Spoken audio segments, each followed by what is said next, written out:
Iya kan? Jadi ayam jantan itu ganteng. Nah, dia pandai sekali merayu ayam betina. Bagaimana katanya? Cir, cir. Kalau dapat makanan dia panggil ayam betina ini. Kak, kak, kak, kak. Ayam betina kan tak melapor ke Pak Kuah ada bagian sebatan. Sebenarnya kan dikasih tahu Pak Kuha dulu agar bisa ini dipertanggungjawabkan secara agama dan secara peraturan pernikahan di negeri ini. Ya kan? Nah, lama-lama bertelur. Apakah tetap sayang ayam jantan ini kepada istrinya? Tidak. Ayam betina kalau sudah mulai ngeram itu badannya kurus, ada hama, bulunya itu gugur, iya kan? Maka ayam jantan tidak mendekat lagi. Assalamualaikum warahmatullahi wabarakatuh.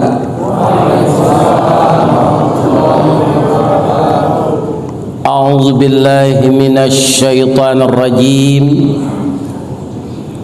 Bismillahirrahmanirrahim. Hamdan na'imin wa hamdan syakirin. Hamdan yuwafi ni'amahu wa yukafi mazidah. Ya Rabbana lakal hamd kama yanbaghi li jalali wajhikal karim wa azimi sultanik. Ashhadu an la ilaha illallah wa ashhadu anna Muhammadar Rasulullah sallallahu alaihi wasallam la nabiyya ba'dah amma ba'd. Qala Allah ta'ala fi kitabihil karim. A'udzu billahi minasy syaithanir rajim. Bismillahirrahmanirrahim. Subhanalladzi khalaqal azwaja kullaha mimma tumbitul ard wa min anfusihim wa mimma la ya'lamun. Wa qala aidan hunna libasul lakum wa antum libasul lahunna. Qala Rasulullah sallallahu alaihi wasallam tunkahul mar'atu li arba'in li jamaliha li maliha li nasabiha li diniha fadhfar bidzatid din taribat yada. Wa qala aidan an-nikahu sunnati faman raghiba an sunnati falaisa minni. Yang kita muliakan dan kita hormati Bapak Pengurus Masjid Bukit Indah Sukajadi, bapak-bapak dan ibu-ibu, anakku remaja Islam, seluruh jamaah tamu-tamu Allah. Pertama kita mohon kepada Allah agar dosa kita diampunkannya. Kedua, dosa kedua orang tua kita yang tidak bisa kita balas walaupun umur kita panjang. Baik yang hidup orang tua kita maupun yang telah meninggal dunia, diampunkan dosa-dosa beliau, dikasihi beliau sebagaimana beliau mengasihi kita di waktu kecil, dan ditempatkan beliau di tempat yang diredai Allah. Amin ya rabbal alamin. Yang kami muliakan Bapak RW dan Bapak RT, pemuka-pemuka masyarakat, kalau yang berasal dari Minang atau Sumatera Barat, disebut pemuka masyarakat itu niniak mama. Ada juga yang disebut penghulu, dan ada juga yang disebut datuk. Niniak mama urek tunggang pucuak nan boleh di nagari, dahan rampak daun narimbun jo pusako, putih labe buah nan masak makanan anak kemanakan, nan tinggi tampak nyuari nan dake jolong basuo, tunggak tuo dalam galanggang, ayam putih tabangnya siang, kapai tampai batanyo, kapulang tampai babarito. Bagi bapak yang tidak berasal di Sumatera Barat, saya terjemahkan. Artinya niniak mama itu pemuka masyarakat, kepala kaum, tempat orang bertanya oleh anak-anak dan kemenakannya. Dan kemudian generasi-generasi pelanjut yang bertanya kepadanya bagaimana persoalan di kampung, bagaimana adat istiadat, bagaimana kebudayaan. Itulah yang disebut niniak mama urek tunggang pucuk nan boleh di negari. Yang kedua, kelompok ulama, tuan guru, para kiai, buya dan ustad. Itu disebut suluhnya tarang di dunia, bendangnya sampai ke akhirat, nan duduk baca min kitab, tagaknya rintang jopi tua, aye janih tapian suci, minuman anak di nagari. Artinya apa?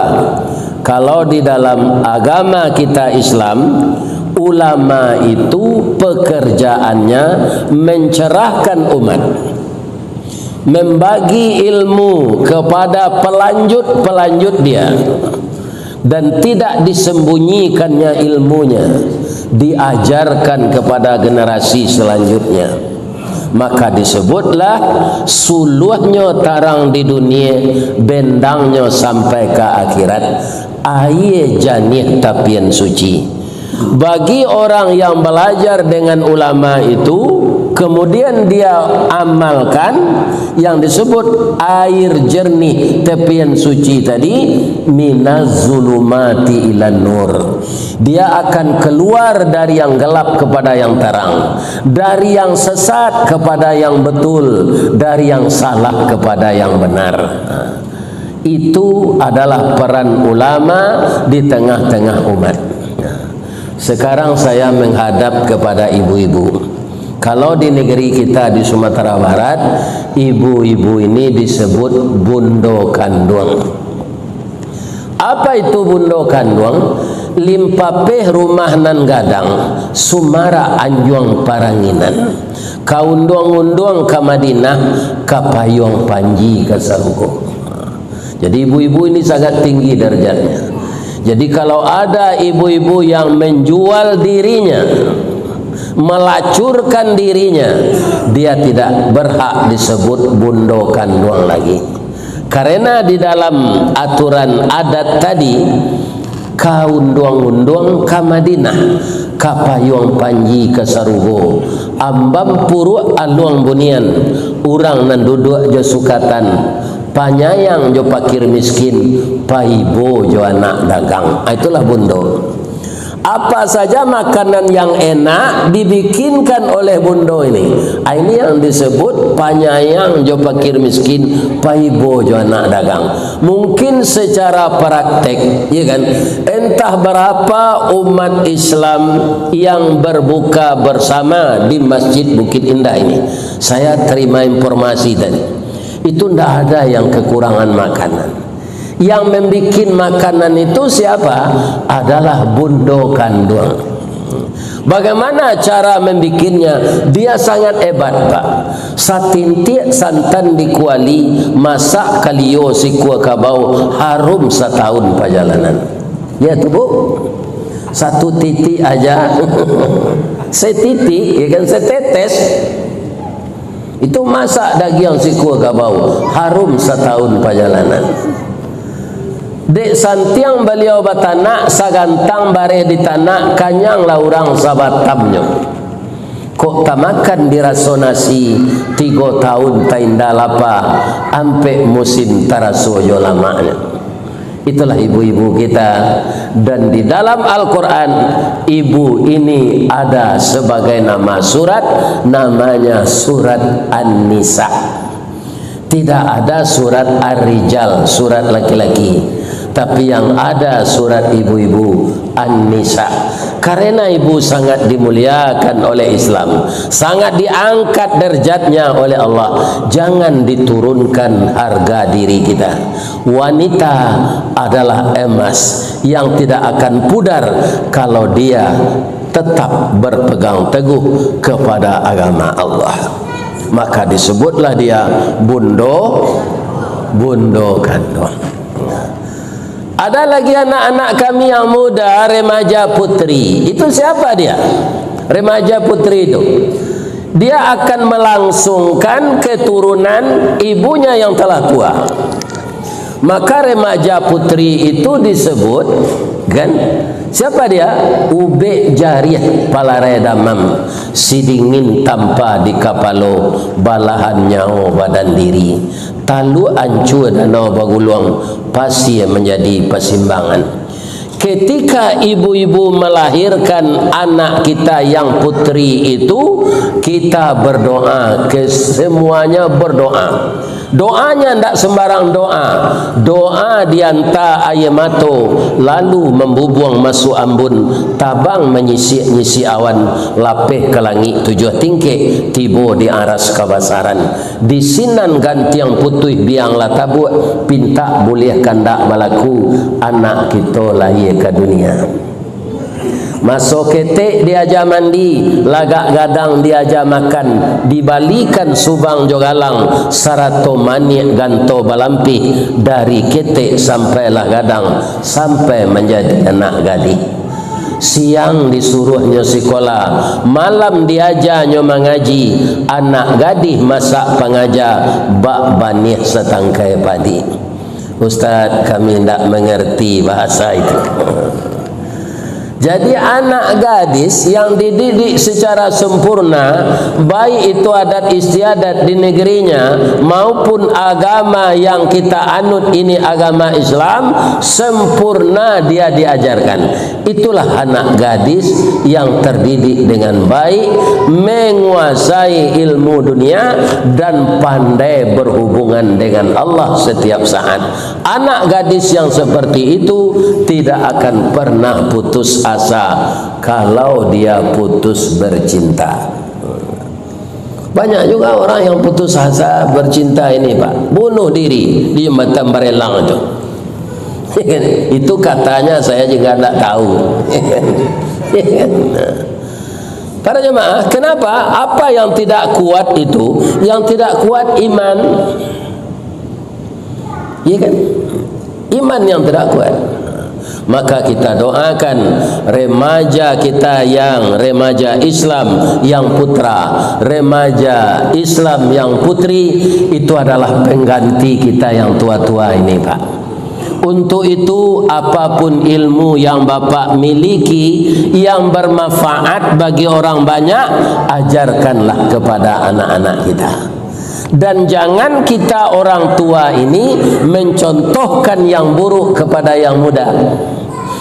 Ada bahasa Bukit Tinggi, apabila nantuo lah memacah timbo, kan ada semua tampak mandi batimbo. Anyo pacah dek nanggai timbo tu, jan bangi hawa kenan mudo nan melompe ke dalam sumur. Ba mengko melompe angka semua, timbolah nyo pacah di nanggai. Maka yang tua-tua itu harus memberikan contoh yang baik kepada generasi muda. Itulah tugas kita yang tua-tua. Mudah-mudahan kita tidak lupa dengan itu. Pokok kajian kita pada malam ini, membina rumah tangga bahagia. Kenapa rumah tangga namanya? Kalau pandai kita membina, dia akan utuh. Sampai kita jadi kakek nenek. Bagaimana utuhnya? Bak punco laki kaulu lilin ambalau para kenyo katangga raso tak mungkin antah kok garak dari Allah kiamat saja memisahkan. Jadi rumah tangga yang kuat, rumah tangga yang punya dasar agama yang kuat, ibu rajin salat, rajin baca Quran, rajin majlis taklim, rajin menghadiri majlis ilmu, suami jadi imam yang baik di rumah, mendidik istrinya dengan lemah lembut seperti Rasulullah sallallahu alaihi wasallam, maka rumah tangga ini akan berakar kuat, dia tidak akan pisah di dunia ini. Kenapa?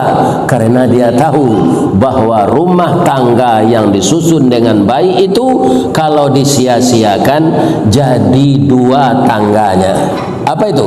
Itu bahasa Minang lagi. Ba rumah tanggonyo lah jadi rumah tangga-tangga aja. Ndak kokoh lagi. Lah tangga-tangga saja. Rasuak lapuak palanca abi hatok tabaka dindiang rampak. Nah ada lagi. Maka semuanya hancur. Berakhirlah saat itu rumah tangga tidak bahagia lagi. Apa kata Allah di dalam Al-Quran? Makanya kita harus berumah tangga. Subhanalladzi, maha suci Allah yang telah menciptakan segala sesuatunya di dunia ini berpasangan. Siang pasti pasangannya malam, hujan pasti pasangannya panas, ya kan? Miskin pasti pasangannya kaya, sakit pasti pasangannya sehat, laki-laki pasti pasangannya perempuan. Jadi kalau laki-laki dan perempuan tidak mau menikah, dia meniru umat-umat di zaman Nabi Lut, dia melakukan cinta sejenis, itu tidak akan ada populasi manusia ini lagi, dan dosanya sangat besar, ya kan? Lesbian, gay, biseksual, transgender, ya kan? Ini dimulai penyakit ini oleh umat Nabi Lut. Tidak satu pun orang di zaman itu yang laki-laki mau nikah dengan perempuan. Tidak bisa, tidak mau dia. Perempuan juga tidak mau bersuami laki-laki. Sekarang namanya lesbian. Nah, tapi kalau LGBT tidak ada Pak. LGBT itu apa Ustaz? Laki gapuk, bini tinggi. Kenapa Pak? Ikan, tidak apa-apa. Tapi kalau LGBT tidak mau, boleh berdosa. Makanya orang laki-laki karena dia aktif, ya kan, didahului dengan suara berubah dari kecil menjadi besar. Kemudian dia ada mimpi dan kemudian dia secara drastis bertambah tinggi dan besar badannya, dan dia sudah punya mata pencaharian, maka dianjurkan nikah. Ya kan? LGBT itu terjadinya kan begitu, ya kan? Penyebabnya. Maka anak-anak muda kami yang telah punya pekerjaan, sudah bisa membiayai rumah tangga, segera menikah. Jangan pacaran nak. Pacaran itu akan bikin dosa. Langsung saja menikah, halal. Kita tidak cemas kemanapun dibawa pasangan kita itu, kita tidak merasa cemas dan tidak merasa takut. Karena apa? Karena sudah resmi menjadi istri kita. Jadi laki-laki perempuan itu memang berpasangan, tapi melalui nikah. Kalau makhluk lain Pak, seperti cacing, ayam, harimau, singa, buaya, itu tidak ada nikah. Tidak pernah saya lihat buaya itu dan singa itu melapor ke kantor KOA. Tidak ada Pak. Jadi manusia untuk menyalurkan nafsu biologis itu melalui pernikahan. Jelas keturunannya, ya kan? Dan bisa dipertanggungjawabkan. Kalau kita menyalurkan nafsu biologis itu, bapak-bapak dan ibu-ibu bebas saja, tidak melalui nikah, anak itu terjadi dengan perzinaan, merugikan dia. Kalau anak kita yang dengan perzinaan itu lahir, dia perempuan, kita tidak boleh menjadi wali nikahnya. Kita hanya ayah biologis, tapi tidak ayah menurut nasab. Satu itu, merugikan anak itu sendiri, ayah dan ibunya. Yang kedua apa?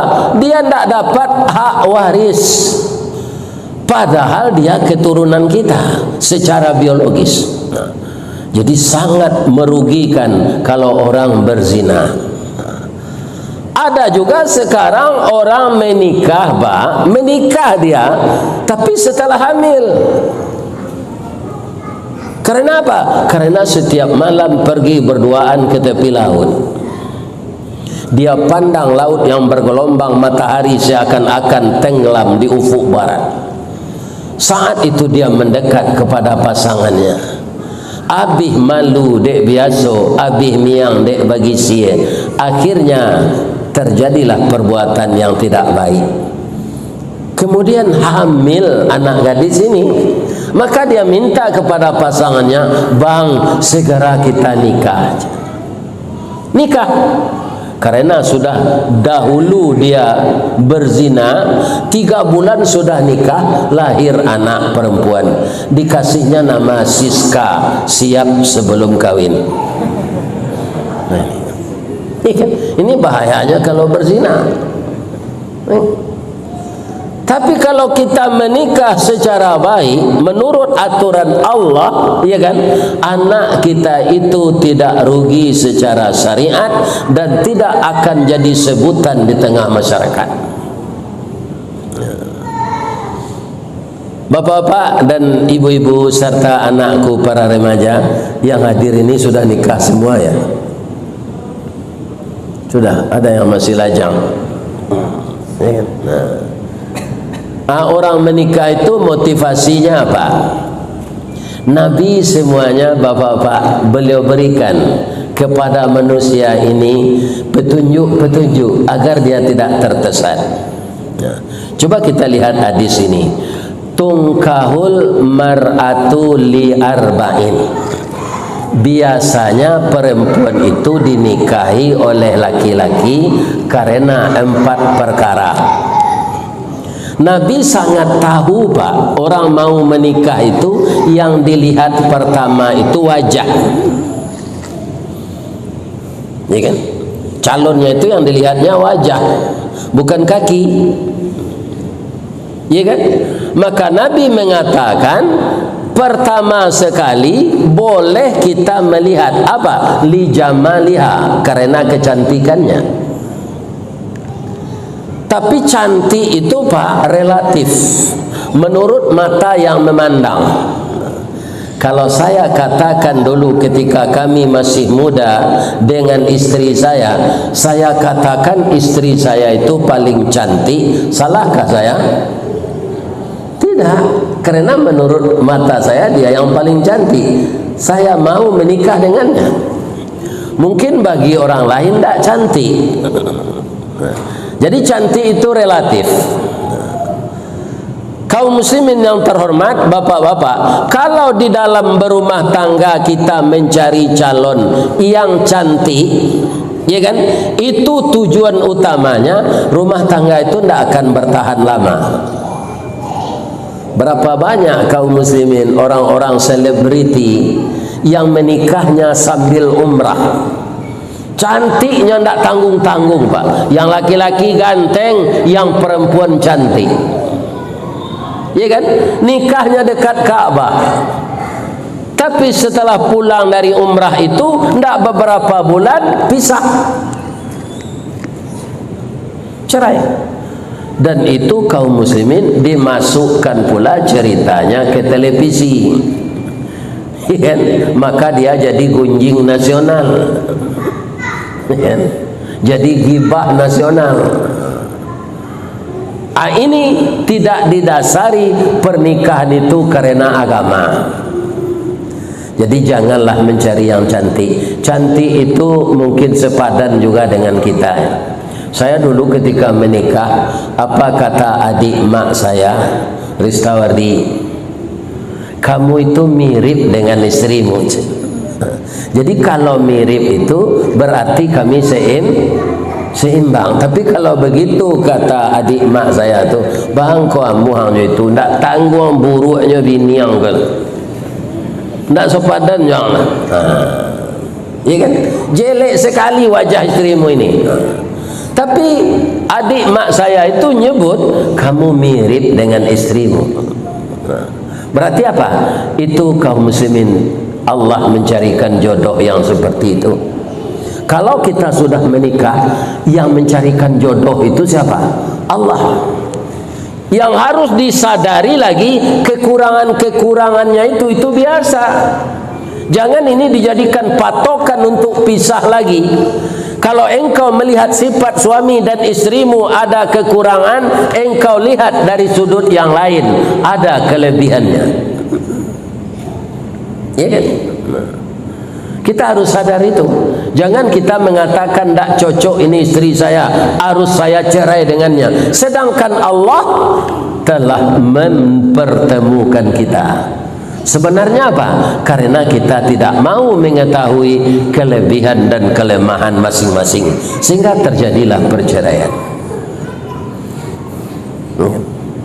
Nah, ini harus dijaga ini. Jangan dijadikan cantik ini jadi tujuan utama. Yang kedua kata Nabi, lima liha. Biasanya perempuan itu dinikahi karena harta. Harta memang sangat dibutuhkan dalam hidup. Kenapa? Karena kalau tidak ada harta, bagaimana makan? Bagaimana beli minuman? Bagaimana beli rumah? Bagaimana beli kendaraan? Bagaimana biaya untuk sekolah anak? Perlu harta itu. Tapi jangan dijadikan tujuan utama. Harta itu sarana untuk mencapai tujuan. Jangan dijadikan harta itu tujuan. Kalau sarana mencapai tujuan itu benar. Sebab apa? Kata Nabi, al-malu zillun zail. Harta itu seperti bayang-bayang. Contohnya apa? Kalau matahari mulai terbit dari timur, Pak, bayangan tubuh kita pasti panjang. Iya kan? Makin lama makin pendek juga. Sampai jam 12 matahari itu di tengah kepala kita, bayangan kita tidak nampak lagi. Iya kan? Kemudian sore matahari dari barat, bayangan kita ke timur. Begitulah harta itu. Kadang-kadang dia ada, kadang-kadang dia tidak. Kadang-kadang kita beruntung, kadang-kadang kita rugi, kadang-kadang pulang modal, kadang-kadang bangkrut. Begitu harta. Kalau kita menikah yang jadi tujuan utama harta, maka saat bangkrut bubarlah rumah tangga itu. Apa kata orang Minang? Dah kondak batalu ya muda kodole. Dah donan kambo aro oleh. Caren selambo dodale. Dengan apa saya diberi belanja ini kayak begini penghidupan abang? Ya kan, terjadilah perceraian karena harta nggak ada lagi. Ya. Yang ketiga, linasabiha, karena keturunan. Keturunan ini bukan keturunan raja, keturunan bangsawan, tapi keturunan berakhlak baik. Ya kan? Kalau seorang istri berakhlak baik, suaminya pulang kerja, keringat berlelehan di badannya, sudah habis air putih ini 2 gelas. Dek, sabar ya Dik, hari ini kita tidak dapat duit, tidak ada bagi kita untuk belanja hari ini. Kalau istri itu orang taat beragama, tidak mementingkan harta, apa katanya? Bang, saya sabar, asalkan abang terus sayang kepada saya. Walaupun pagi makan, sore tiada, baju satu kering di badan, saya rela asalkan abang cinta kepada saya. Ya. Begitu juga suami, ketika menikah istri itu ramping, setelah beranak 2 gembrot. Iya kan? Kalau cantik yang diambil, habislah cinta ketika itu. Kaum muslimin, para jamaah yang terhormat, Sungai Jariang Jopasa Talue kabalai membali dado, dulu rampiang kini lagaput, tapi udah lai sayang juga. Apa itu enggak? Ya kan? Jangan ditinggalkan istri yang gemuk itu. Ya kan? Kita pasti dipuji oleh orang banyak. Ini bapak ini pemurah, kasih belanja kepada istrinya. Iya kan? Istrinya gemuk, ini tidak kurang makan. Kita dapat pujian. Jadi akhlak yang baik, keturunan itu bukan keturunan raja, keturunan putih, keturunan datuk, tidak. Kalau rumah tangga ini seiring bubar pak, yang jadi korban anak. Mungkin bapak di YouTube sudah melihat ini. Berumah tangga itu ada 4 macamnya pak. Pertama seperti itik, yang kedua seperti ayam, yang ketiga seperti puyuh, yang keempat seperti balam. Mana yang akan kita tiru? Ada sebangsa burung pak, ini di Sumatera Barat banyak sekali, namanya burung puyuh. Itu badannya kecil, orang Sumatera Barat menyebut ketek. Kemudian bulu ekornya itu tidak panjang, orang Sumatera Barat menyebut singke. Kemudian badannya tidak besar, tetapi ketek. Ya kan? Kenapa burung puyuh itu seperti itu? Karena ibunya tidak bertanggung jawab berumah tangga. Ibunya yang perempuan ini, istri puyuh. Jadi bagaimana istri puyuh tu Pak Ustaz? Puyuh batino kalau sudah batalue, nyo taluenyo ganji bu.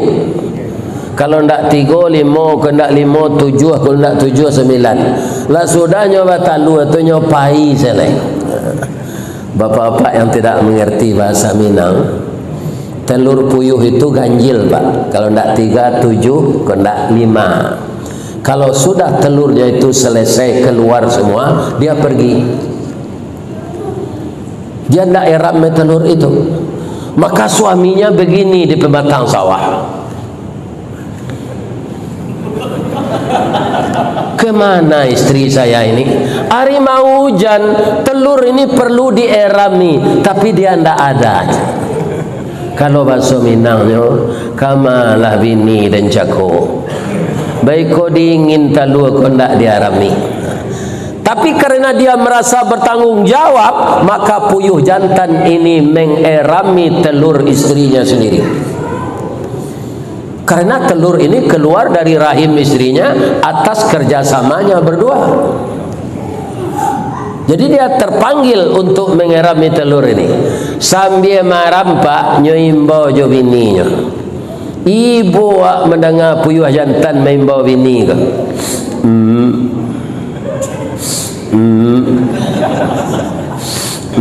Siang malam tak? Nan istri kau tak pulang-pulang. Sudah begitu dia menangis memanggil istrinya, istrinya tak pulang pak. Iya kan? Sampai telur itu menetas jadi anak. Sudah belajar anaknya berdiri, kemudian terbang. Bertanyalah anaknya ini kepada papanya, Pak, kita lihat burung lain punya mama pak, mama kita mana? Itulah nak amang hilang, nak tentu rimbo mati, nak nyalai kubur. Kama ke papa cari nak. Sabar aja ya nak, papa kan ada aja. Sabar ya nak, walaupun mamamu tidak ada, papa kan ada nak. Tidak ibu papa mendengar atok pak puyuh tu. Ada orang bertanya, Pak Ustaz, kemana puyuh betina itu? Kenapa dia tidak bertanggung jawab di rumah tangganya? Ya kan? Saya jawab, puyuh batino tadi mencari laki lo jelek yo kata lah do laki lo jelek, ya kan? Jangan ditiru itu ibu-ibu.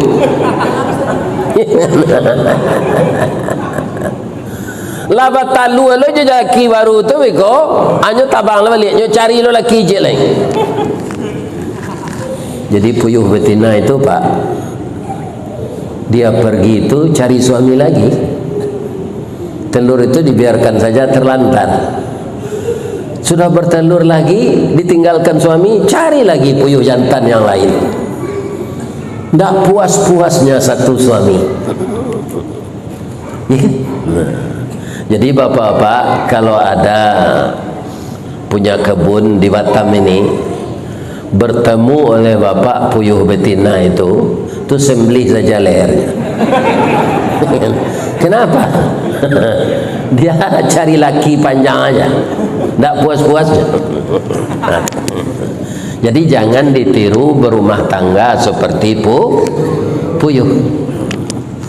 Yang kedua, jangan ditiru berumah tangga seperti itik. Di Batam ini sudah ada enggak kedai itik yang digulai dengan cabai hijau? Ada. Gulai itik cabai hijau. Oh. Ya, itu orang Kota Gadang Bukit Tinggi Bu, yang banyak. Tapi sekarang sudah menyebar, rumah-rumah makan sudah banyak yang bikin itu. Sekarang pertanyaannya kepada ibu, kenapa itik itu disembelih, digulai cabenya cabai hijau? Ada enggak yang tahu? Enggak tahu ya? Daripada ibu berpikir, biar saja saya yang bicara. Itik kok Pak, bininya banyak. Kenapa Ustaz tahu? Saya ketika kecil dulu disuruh oleh orang tua saya gembala itik. Kalau ada itik betina itu 22 ekor Pak, itu yang jantan hanya 2. Jadi 10 masing-masing istrinya. Kalau kita lihat itik jantan itu Pak, tidak percaya kita dia beristri banyak. Suaranya aja lemah.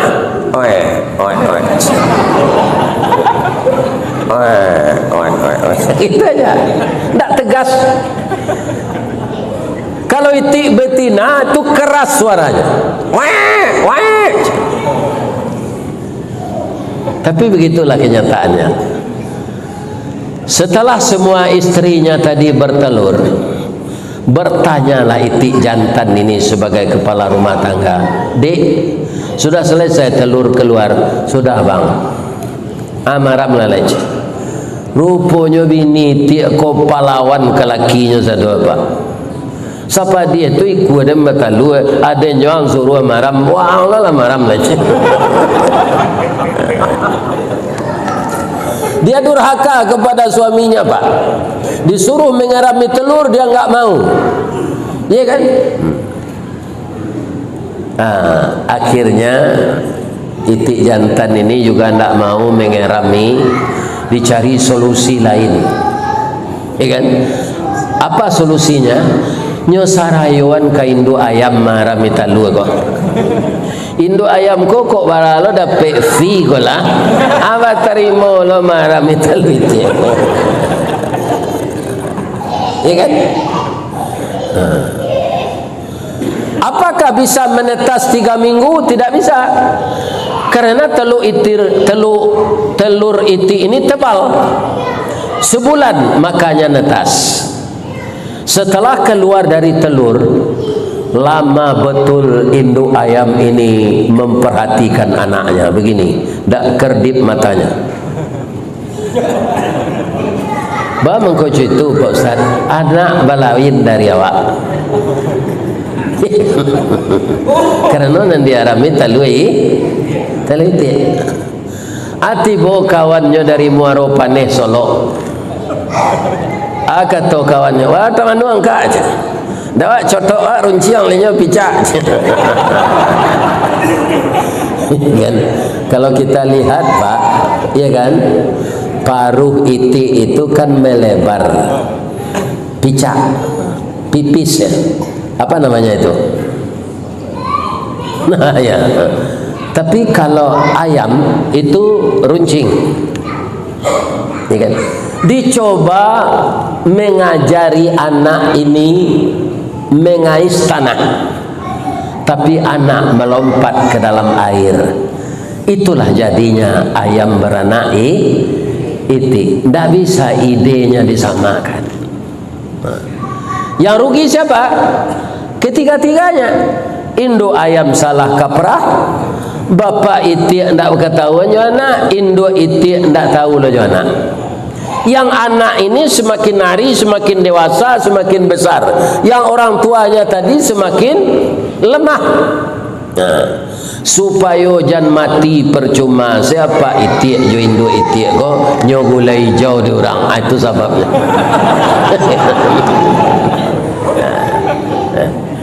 Jadi kalau kita menyia-nyiakan anak seperti itik ini, hanya gulai hijau lo ada anak nanti. Maka jangan ditiru berumah tangga seperti itik. Kemudian yang ketiga, jangan ditiru berumah tangga seperti ayam. Kalau di Sumatera Barat, Pak, ayam jago itu namanya ayam gadang. Tu kukunya balengge, Pak. Babunyi kukunya, kuku,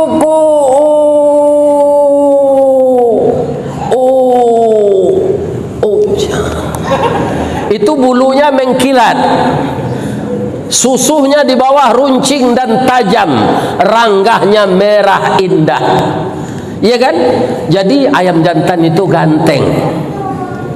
Nah, dia pandai sekali merayu ayam betina. Bagaimana katanya? Cir, cir. Kalau dapat makanan dia panggil ayam betina ini. Kak, kak. Ayam betina kan tak melapor ke Pak Kuah ada bagian sebatan. Sebenarnya kan dikasih tahu Pak Kuah dulu agar bisa ini dipertanggungjawabkan secara agama dan secara peraturan pernikahan di negeri ini, ya kan? Nah, lama-lama bertelur. Apakah tetap sayang ayam jantan ini kepada istrinya? Tidak. Ayam betina kalau sudah mulai ngeram itu badannya kurus, ada hama, bulunya itu gugur, iya kan? Maka ayam jantan tidak mendekat lagi. Biar ayam jantan di Batam, biar ayam jantan di Pekanbaru, biar jambatan di Dumai, sama seperangainya, kurang ajar satu. Kan? Kalau lah maram tak ada bininya celiak-celiak lah. Iya kan? Begitu ayam jantan itu, Pak, ayam jago itu. Setelah istrinya mengeram, tidak dikasih belanja lagi, Pak. Dibiarin aja, terlantar. Tapi ayam betina ini karena sabar, dierami telurnya ini semua. Akhirnya karena yakin dia mengerami telur, menetas semuanya. Nah, iya kan? Nah, basobok di pangka jambatan Barelang tahu suaminya kok. Dah, lama udah ndak pulang. Anak awak lah manateh ke-20-nya talu tu jadi anak. Ganteng-ganteng serupa udah sadonya. Pulanglah udah balik. Sama kita carian anak kaya dah kabuki sama mendaki, kalurah sama menurun, tasia sama angui, malalah sama patah, menyuruh sama bungkuk, indak sama kita cari, lai sama kita makan. Pulanglah udah balik. Ambo ndak pandandam doh kece ayam betino kok. Kalau rancak usulnya doh, ayam jantan kaya wana kurang aja bu. Jawabnya, janta lado juo, lado digoreng dikuali, janta manjo juo dia, udahlah babini cie lai. Itu adalah perangai ayam jantan kok. Tu mangko setiap hari rayonya dabi ada orang. Ya kan? Ini. Jangan seperti itu. Pak, saya terjemahkan ya ke bahasa Indonesia. Setelah telur itu menetas, anak semuanya jadi anak 20 ekor. bertemu suaminya di simpang Sukajadi ini. Bang, sudah lama sekali tidak bertemu kita. Telur kita menetas semua bang. Yang keluar dari telur itu jantan semua bang. Ganteng-ganteng seperti abang ini. Pulanglah abang kembali. Sedangkan abang Taib pulang juga. Walaupun lama tidak pulang-pulang. Sekarang abang pulang lagi ya bang. Berdua kita memberi makan anak kita ini. Ayam jantan tidak mau. Dek, kamu jangan jangan bermanja-manja ya. Abang sudah beristri satu lagi. Ini kan? Itu ayam jantan. Nah. Jadi apa yang akan kita tiru berumah tangga ini? Tirulah burung balam. Balam pak, itu telurnya 2 saja, tapi dia tidak KB itu kebetulan. Nah, ya kan? 2 saja. Balam itu indah pak. Kuku jari-jarinya seperti ini, seperti akar sirih merah. Paruhnya bengkok, warnanya juga merah. Bulu kuduknya rinti. Bunyinya juga indah. Bagaimana bunyi balam itu?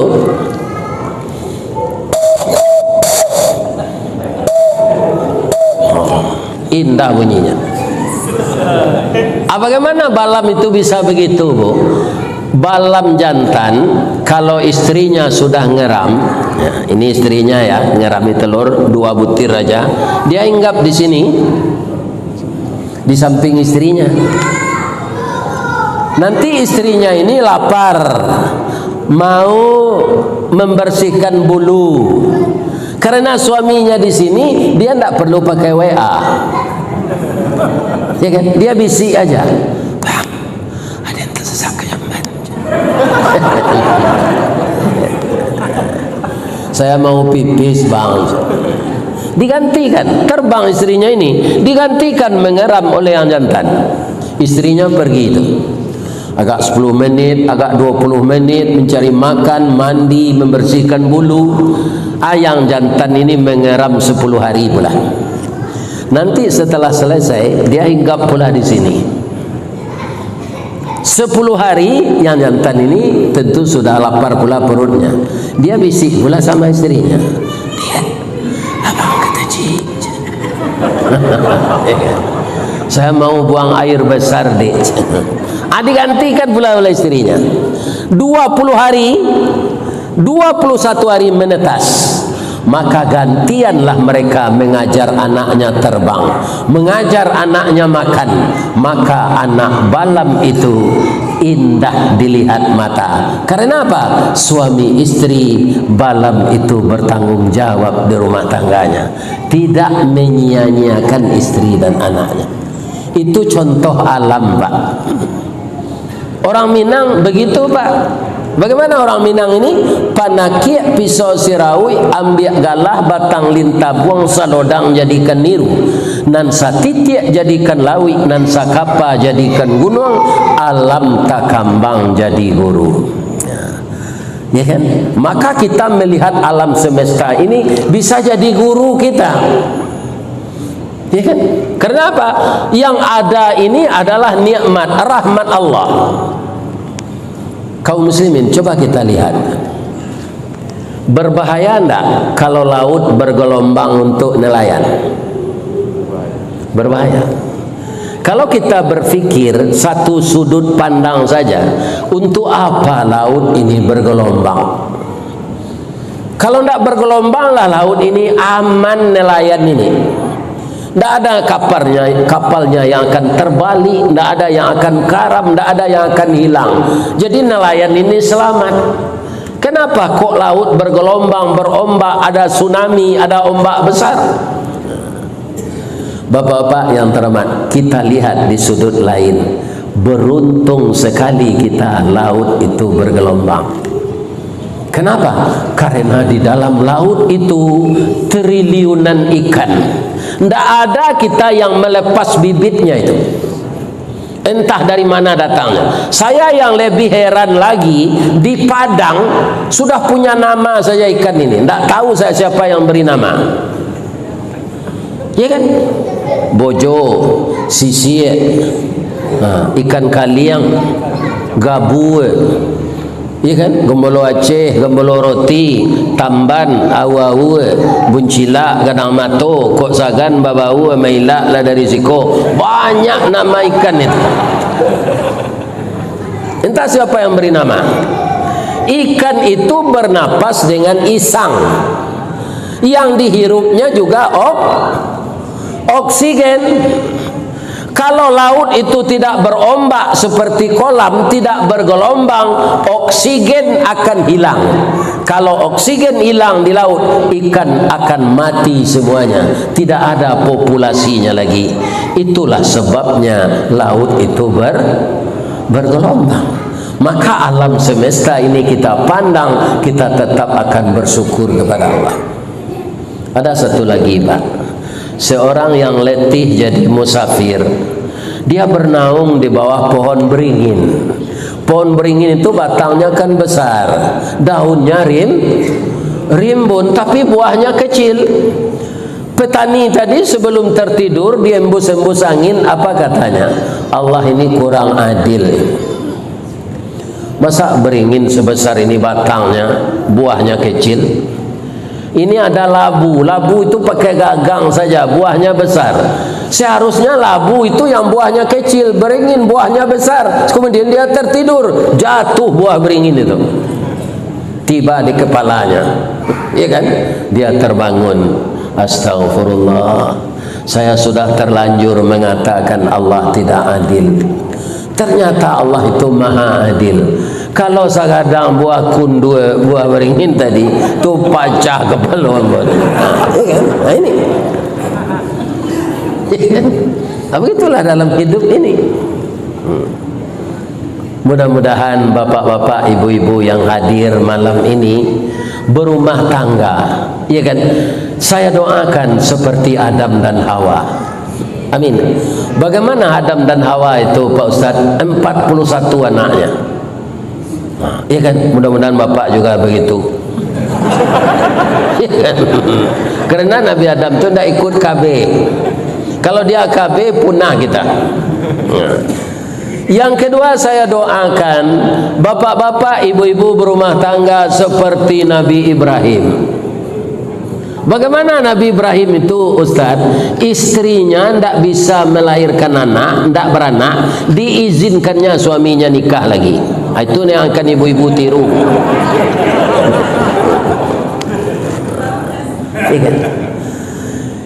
Yang ketiga, saya doakan bapak ibu berumah tangga seperti Nabi Muhammad sallallahu alaihi wasallam dengan Ibu Khadijah Kubra. Sudah meninggal Ibu Khadijah itu, sudah diganti dengan Ibu Aisyah. Suatu kali Ibu Aisyah menghidangkan makanan, terima kasih Khadijah. Apa kata Aisyah? Ibu Khadijah sudah meninggal ya Rasulullah, ini Aisyah. Ya, begitu cintanya saya kepada Khadijah itu, yang hartanya habis untuk membantu saya berdakwah, tidak bisa saya lupakan dia. Jadi hendaknya kita jangan bisa melupakan istri kita. Walaupun istri kita sudah tua sekarang, itu bukan sakinah, bukan mawaddah lagi, tapi rahmah. Ya kan? Saya maraton, bapak-bapak, ada orang tua maraton tidak punya gigi lagi, tapi tangannya begini dengan istrinya sambil maraton itu. Setelah dekat dengan saya, ini Ustaz Ristawardinya. Ya, tahu bapak dengan saya? Ya, saya dengar Ustaz ngaji di seberang pintu rumah saja, karena kaki saya ini sakit. Saya melihat dari rumah. Mereka itu tertawa, bapak-bapak. Saya tanya, umurnya sudah 91, yang perempuan sudah 79. Apakah dia tertawa sambil maraton itu mengulang cinta yang tertunda? Ataukah dia sedang kasmaran? Tidak. Tapi apa? Ibu bahasa Minangnya, suami ibu ke bininya, istri ibu ke suaminya. Ya kan? Kalau sudah kasihan dan hibah itu, Pak, tidak ada yang di atas itu lagi. Orang lain pun gembira melihat pasangan suami istri yang selalu setia sampai usia lanjut. Tidak ada yang bisa memisahkan kecuali maut. Saya sudah ditinggalkan istri, Pak. Mau ditukar umur sudah 70 pula. Jalan. Bagaimana kematian istri itu, Pak? Lain lo rusuhnya awak. Lain dapat pantun orang kematian bini. Iya kan? Abialah bawa cuan malam. Dari Bayang Katalau, Balimbiang Kampung Rambatan, Kampung Perak tanahnya tinggi, Badabu ombak di Muaro, riak memacah katapian. Tamanuang badan jago lalo, dicaliak suuk jo kida, dipandang kiri jo kanan. Kawan sakasu analah pai, jatuh badarai ayamato, ka Allah sajo berdoakan. Nah, itu pantun orang kematian ini, kau nyorakam, Pak. Kita doakan siapapun yang meninggal orang mukmin ini, walaupun tak istri kita, walaupun tak ibu kita, kita doakan, Allahumma ighfir lil mu'minina wal mu'minat wal muslimina wal muslimat al ahya'i minhum wal amwat innahu qaribun mujibud da'wat ya qadiyal hajat ya rabbal alamin. Mudah-mudahan orang mukmin yang hidup, orang mukmin yang telah meninggal diberkahi oleh Allah semuanya. Itulah kaum muslimin tausiah kita pada malam ini, semoga bermanfaat. Subhanaka Allahumma rabbana wa bihamdika asyhadu an la ilaha illa anta astaghfiruka wa atubu ilaih. Kayunan gadang lah hambau panje, dahan jorantiang lah hambau titih, kok tagoyang bungo sedang kambang, talantak putih sedang laki. Ada buah tutur saya yang menyinggung perasaan bapak dan ibu, saya mohon maaf kepada bapak pengurus dan jamaah Masjid Bukit Indah Sukajadi. Mungkin di lain hari kalau Allah mengizinkan kita bertemu kembali. Billahi taufik wal hidayah. Wassalamualaikum warahmatullahi wabarakatuh.